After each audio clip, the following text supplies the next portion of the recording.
നമുക്ക് കുട്ടികൾക്കൊക്കെ ഹെൽത്തി ആയിട്ട് കൊടുക്കാൻ പറ്റുന്ന നല്ലൊരു സ്നാക്കിൻ്റെ റെസിപ്പിയാണെന്ന് ഷെയർ ചെയ്യുന്നത്. അതിനായിട്ട് 3 ഏത്തപ്പഴം എടുത്ത് നടുക്കൂടൊന്ന് കട്ട് ചെയ്ത് ആവിയിൽ വേവാൻ വെക്കുന്നുണ്ട്. ഈ സമയം കൊണ്ട് നമുക്കിതിലേക്ക് ആവശ്യമായ ഫില്ലിംഗ് റെഡിയാക്കി എടുക്കാം.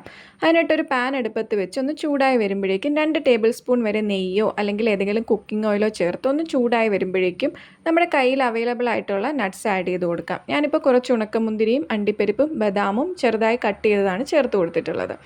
അതിലേക്ക് 1/4 കപ്പ് തേങ്ങയും 2 ടേബിൾ സ്പൂൺ ശർക്കരയും കുറച്ച് ഏലക്കയും ചേർത്ത് ഒന്ന് ചൂടാക്കിയെടുക്കുന്നുണ്ട്. അണ്ടിപ്പരിപ്പിനൊക്കെ പകരം കപ്പലണ്ടിപ്പരിപ്പോ കടലപ്പരിപ്പോ ഒക്കെയും ചേർക്കാവുന്നതാണ്. മധുരവും നിങ്ങളുടെ ആവശ്യത്തിനനുസരിച്ച് കൂട്ടുകയോ കുറയ്ക്കുകയോ ചെയ്യാം. അതിനുശേഷം വേവിച്ചെടുത്ത പഴം ഇതുപോലെ ഒന്ന് ഉടച്ചെടുത്തിട്ട് അതിലേക്ക് 2 ടേബിൾ സ്പൂൺ ഗോതമ്പ് പൊടിയും ആവശ്യത്തിന് ഉപ്പും ചേർത്ത് നന്നായി ഒന്ന് കുഴച്ചെടുത്ത് മാറ്റിവെക്കാം. എന്നിട്ട് നമ്മുടെ കൈവെള്ളം ഒന്ന് വെള്ളത്തിൽ നനച്ചിട്ട് നമ്മൾ കൊഴുക്കട്ടയ്ക്കൊക്കെ പരത്തിയെടുക്കില്ലേ, അതുപോലെ ഒന്ന് പരത്തിയെടുത്ത് അതിലേക്ക് നമ്മൾ റെഡിയാക്കി വെച്ച ഫില്ലിങ് നിറച്ചു കൊടുത്ത് നമ്മൾ കൊഴുക്കട്ടയ്ക്ക് ഉരുട്ടിയെടുക്കുന്ന പോലെ തന്നെ ബോളാക്കി ഉരുട്ടി എല്ലാ മിക്സും അതുപോലെ റെഡിയാക്കി മാറ്റിവെക്കാം.